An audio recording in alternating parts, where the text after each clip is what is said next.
नमस्कार दोस्तों, आपका अपना यूट्यूब चैनल सवाली कुमार क्लासेस में स्वागत है।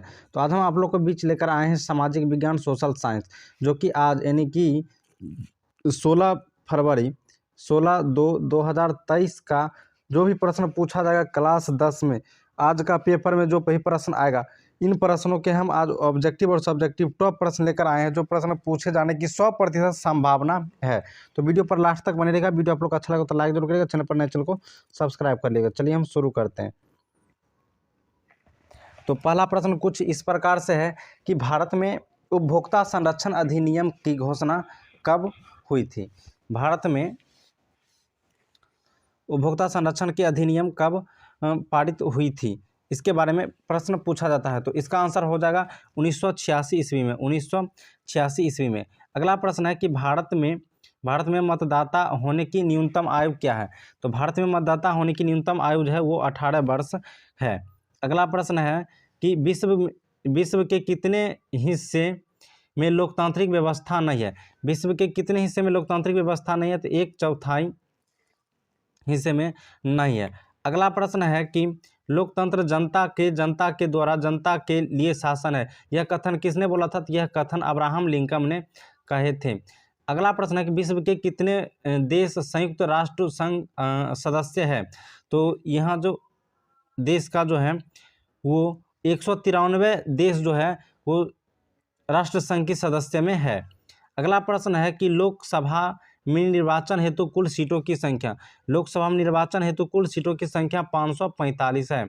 अगला प्रश्न है कि विश्व व्यापार संगठन का मुख्यालय कहाँ स्थित है।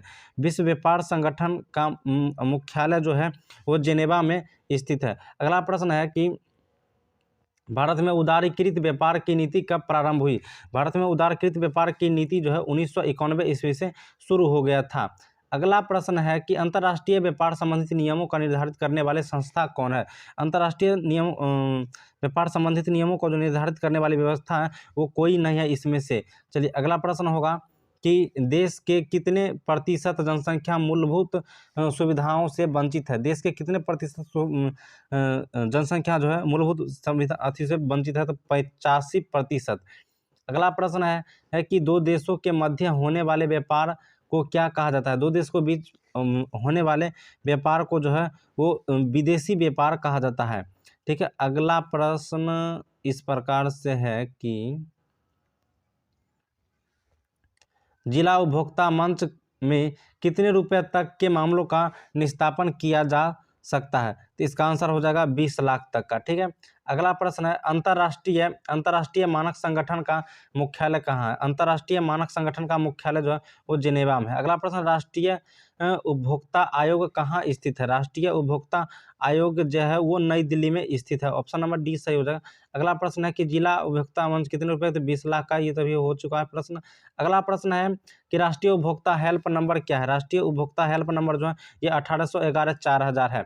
अगला प्रश्न है सोने के आभूषण की शुद्धता की पहचान किया जा सकता है। तो वो हॉलमार्क से पहचान किया जाता है कि ये शुद्ध है या अशुद्ध है। सासाराम नगर का विकास हुआ था। तो सासाराम नगर का विकास कब हुआ था। तो मध्यकालीन युग में हुआ था। ठीक है। अगला प्रश्न है कि बिहार की पहली रेल लाइन थी। बिहार की पहली रेल लाइन जो है ये ईस्ट इंडिया रेल मार्ग थी। अगला प्रश्न है कि बिहार का सबसे बड़ा नगर कौन है। बिहार का राजधानी ही सबसे बड़ा नगर है यानी कि पटना। जनसंख्या का घनत्व सबसे अधिक कहाँ मिलता है। तो वो महानगर में मिलता है। अगला प्रश्न है कि हैस्यूर विधि से ढालू हिस्सा दिखाई देता है। हैस्यूर विधि से ढालू हिस्सा कैसा दिखाई देता है। तो काला दिखाई देता है। अगला प्रश्न है कि पर्वतीय छायाकरण विधि से भू आकृति पर किस दिशा से प्रकाश पड़ने की कल्पना की जाती है। तो इसका आंसर हो जाएगा उत्तर पश्चिम दिशा से। उत्तर पश्चिम दिशा से। अगला प्रश्न है कि पर्वतीय छायाकरण का अंतर्गत ढाल का प्रदर्शन किया जाता है। तो इसका ऑप्शन क्या है। तो इसका ऑप्शन हो जाएगा डी नंबर की गहरी आभास से। अगला प्रश्न है कि उच्चवाच प्रदर्शन के लिए हिस्यूर विधि का विकास किसने किया था। तो इसका आंसर हो जाएगा कि लेहमान। अगला प्रश्न है कि यदि समुच्च रेखा दूर दूर खींची गई हो तो किस प्रकार के ढालू का प्रदर्शन किया जाता है। तो धीमी ढालू का। ठीक है। अगला प्रश्न है कि भारत में पहला छापाखाना कहाँ लगाया गया था? तो भारत में पहला छापाखाना जो है वो गोवा में लगाया गया था। कहाँ लगाया गया था? गोवा में लगाया गया था। अगला प्रश्न है, अल अल हिलाल से संपादित थे, अल हिलाल से संपादित थे वो अब्दुल कलाम आज़ाद, अब्दुल कलाम आज़ाद। अगला प्रश्न है, गुटेनबर्ग का जन्म किस देश में हुआ था? गुटेनबर्ग का जन्म जो है वो किस देश में हुआ था? तो इसका आंसर हो जाएगा जर्मन में। अगला प्रश्न है कि गार्डन सिटी का अवधारण किसने विकसित की थी? गार्डन सिटी की अवधारण जो है वो एवेजेनर हावर्ड ने विकसित की थी। अगला प्रश्न है, वुड ब्लॉक छपाई की तकनीकी सबसे पहले कहाँ विकसित किया गया था? तो इसका आंसर हो जाएगा चीन में। ठीक है। अगला प्रश्न है कि 13वीं सदी में किसने किसने ब्लॉक प्रिंटिंग की नमूना यूरोप में पहुंचा था? तो यह हो जाएगा मार्को पोलो ने। चलिए अगला प्रश्न को देखते हैं। अगला प्रश्न है कि मार्टिन लूथर कौन था? मार्टिन लूथर जो है ये एक धर्म सुधारक था। अगला प्रश्न को देखते हैं। अगला प्रश्न है कि स्वतंत्र भारत में आपत्तिजनक विषय यानी कि समाचार पत्र अधिनियम किस वर्ष पारित हुआ था? तो ये 1951 ईस्वी में पारित हुआ था। ठीक है। अब अगला प्रश्न है कि देसी भाषा में भारतीय द्वारा प्रकाशित पहला समाचार पत्र कौन था? तो इसका आंसर हो जाएगा डी यानी बंगाल गजट। अगला प्रश्न है कि भारत में कितने राष्ट्रीयकृत बैंक हैं? भारत में कितने राष्ट्रीयकृत बैंक है? तो इसका आंसर हो जाएगा 19। बिहार में क्षेत्रीय ग्रामीण बैंक की संख्या कितनी है? तो बिहार में जो है क्षेत्रीय ग्रामीण बैंकों की संख्या 25 है।